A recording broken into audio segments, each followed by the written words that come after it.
ঝুমা। আমি আবারও চলে এসেছি আরও একটা নতুন দিনে আরও একটা নতুন ভিডিও নিয়ে আমার চ্যানেল মায়ের সাথে কিছুক্ষণ আপনাদের সঙ্গে কিছুটা সময় মায়ের গল্প বলে কাটাবো।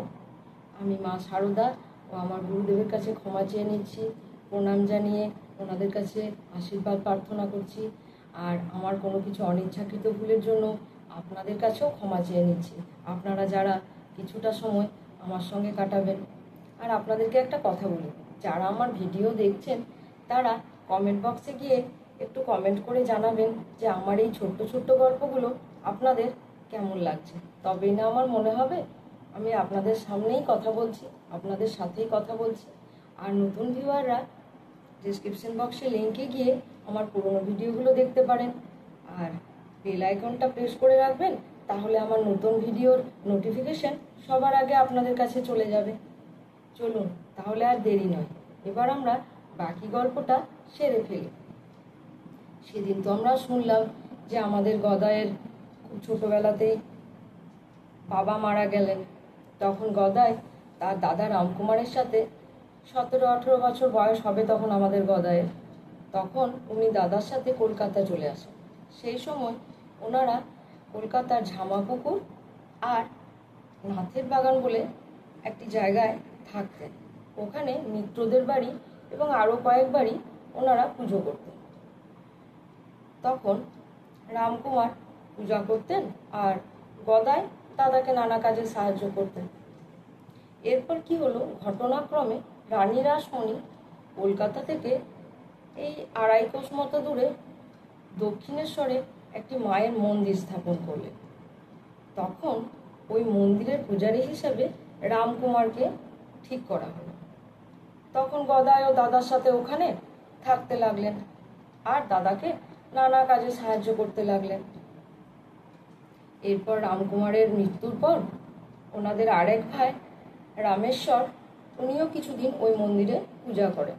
কিন্তু তারপর মন্দিরের পূজার ভার আমাদের গদাইয়ের ওপর এসে, আর আমরা তো গদাইয়ের চরিত্র ছোট থেকেই জানি, তার কোনো কিছুতেই বিশেষভাবে মন নেই। ওই সারাদিন ঘুরে ঘুরে বেড়ায়, মা মা বলে বলে ডেকে ডেকে বেড়ায়। পূজার ভার পড়াতে উনি কি করলেন, মাঝে মাঝে ওই পূজার থালা নিয়ে, ভোগের থালা নিয়ে মায়ের কাছে বসে থাকতেন আর মনে মনে ভাবতেন, আচ্ছা আমি এ কার পূজা করছি? এ কি শুধুই একটা মাটির পুতুল, নাকি এর মধ্যে প্রাণ আছে? যদি প্রাণ আছে, কই এত যে মা মা করে ডাকি, সাড়া তো দেয় না মা। এই সব নানা প্রশ্ন আমাদের গদাইয়ের মনের মধ্যে ভিড় করতে লাগলো। আর গদাই পূজার কোনো নিয়মের ধার ধারেন না। উনি কি করেন, কখনো পূজার ফুল নিয়ে নিজের মাথায় দেন, তারপরে মায়ের পায়ে দেন। কখনো ভোগের থালা নিয়ে আগে নিজে খান, তারপরে মাকে খাওয়াতে যান। এইভাবে গদাইয়ের পুজো চলছে। আর কি, সারাদিন মামা করে ঘুরে বেড়াবে, নদীর ধারে ঘুরে বেড়াবে, কেঁদে কেঁদে বেড়াবে, দেখা দে মা দেখা দে, রামপ্রসাদকে তো দেখা দিলি, আমাকে কেন দিবি নে? এই বলে সারা রাত সারাদিন কাঁদতে থাকবে। একদিন গদাই কি করলেন, রাত্রিবেলা মায়ের মন্দিরে অন্ধকার গিয়ে হঠাৎ শিশুর মতো কাঁদতে কাঁদতে চিৎকার করে বলছেন, দেখা দিবি তো দে মা, না হলে আর এই প্রাণ রাখবো না। তোর ওই হাতের খড়গ দিয়ে আমি এক্ষুনি নিজেকে শেষ করে ফেলবো। এই বলে গদাই মায়ের হাতের খড়গ নিয়ে মায়ের সামনেই যখন নিজেকে আঘাত করতে যাচ্ছেন, ঠিক তখনই ঘটল এক অদ্ভুত ঘটনা। চারিদিক আলোয় ভরে উঠল, মাটির প্রতিমা যেন জীবন্ত হয়ে উঠল, মায়ের মুখে হাসি। গদাই মায়ের সেই রূপ দেখে সহ্য করতে না পেরে অজ্ঞান হয়ে পড়লেন। যখন জ্ঞান ফিরলেন তখনও সেই একই কাঁদতে কাঁদতে, মা মা দেখা দে মা, কোথায় গেলি মা, এই তো দেখা দিলি, আবার কোথায় চলে গেলি মা? এই বলে গদাই কাঁদতে লাগলো। এরপর আমাদের গদাইয়ের পাগলামি আরও বেড়ে গেল। গদাই সারাদিন খায় না, ঘুমায় না, খালি মা মা করে বেড়ায়। এইভাবে চলতে চলতে আশেপাশের মানুষজন ভাবলেন বুঝি পুরোহিত মশাইয়ের মাথার গন্ডগোল হয়েছে।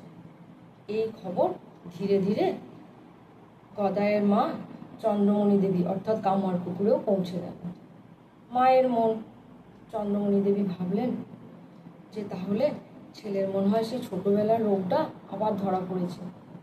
তখনই উনি লোক পাঠিয়ে গদাইকে নিজের কাছে এনে রাখলেন, বদ্যি দেখালেন। আবার মায়ের মন তো ভাবলেন যে তাহলে এই বয়সে ছেলের বিয়ে থা দিয়ে দিলে, সংসারী হলে ছেলে আমার ঠিক হয়ে যাবে।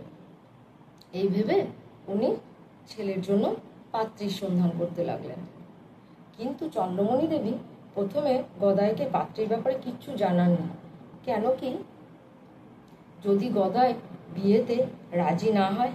কিন্তু জানেন কি আশ্চর্যের ব্যাপার, গদাই যখন বিয়ের কথা জানলো তখন বাড়িতে ছোট্ট বাচ্চারা, শিশুরা যেমন বাড়িতে কোনো আনন্দ অনুষ্ঠান হলে কথা শুনলে, তাদের আনন্দ অনুষ্ঠানের কথা শুনলে যেমন আনন্দে নেচে ওঠেন, গদাইও সেরকম বিয়ের কথা শুনে সে কি তার আনন্দ। এরপর যখন উনি দেখছেন যে ওনার মা ঠিক পাত্রী খুঁজে পাচ্ছেন না, তখন একদিন নিজেই মাকে এসে বললেন, দেখো কে যাও, জয়রামবাটির রামচন্দ্র মুখুজ্জের মেয়েটি কুটো বাঁধা আছে। কুটো বাঁধা মানে কি জানেন? আমরা অনেক সময় কি করি, গাছের কোনো ফলকে আলাদাভাবে রেখে দিই ভগবানের উদ্দেশ্যে নিবেদন করার জন্য। সেই রকমই আমাদের ছোট্ট সারদা আমাদের গদাইয়ের জন্যই নির্দিষ্ট করা আছে। এইবার চন্দ্রমণি দেবী লোক পাঠিয়ে সারদা, ছোট্ট সারদার সাথে আমাদের গদাইয়ের বিয়ে ঠিক করলেন। অনেকে অবশ্য বলেছিলেন যে পাত্রের বয়সটা একটু বেশি। এর সঙ্গে আর একটা গল্প না বললে এই গল্পটা অর্ধেক থেকে যায়। কি হয়েছিল জানেন আর এক সময়? তখন আমাদের ছোট্ট সারদা আরও ছোট। আমরা তো জানি যে ছোট্ট সারদার মামার বাড়ি শিহরে। একবার ছোটবেলায় ছোট্ট সারদা তার এক আত্মীয়ার কোলে শিহরে মামার বাড়িতে গান শুনতে গেছিল। আর ওইখানে আমাদের গদাইও তার ভাগ্নে হৃদয়ের বাড়িতে গান শুনতে গেছিল। তখন অনেক লোকজন বসে আছেন সবাই। তখন হঠাৎ ওই আত্মীয়া সারদাকে জিজ্ঞেস করলেন, বলতো দেখি এদের মধ্যে তুই কাকে বিয়ে করবি? জানেন, তখন আমাদের ছোট্ট সারদা দুহাত বাড়িয়ে গদাইকে দেখিয়েছিল। দেখুন কি আশ্চর্য, কিভাবে দুজন দুজনকে এইভাবে নির্বাচন করে নিয়েছিলেন। অবশেষে সেই শুভক্ষণটি এসে আসলো। সালটা ছিল 1266, বৈশাখ মাসের শেষ দিক। দুজনের 24 বছরের গদাইয়ের সাথে 6 বছরের ছোট্ট সারদার বিয়ে হয়ে গেল। আমি তাহলে আজ আসি, আমি আবারও আসবো। আপনারাও থাকবেন কিন্তু। মায়ের আশীর্বাদ নিয়ে সবাই ভালো থাকুন।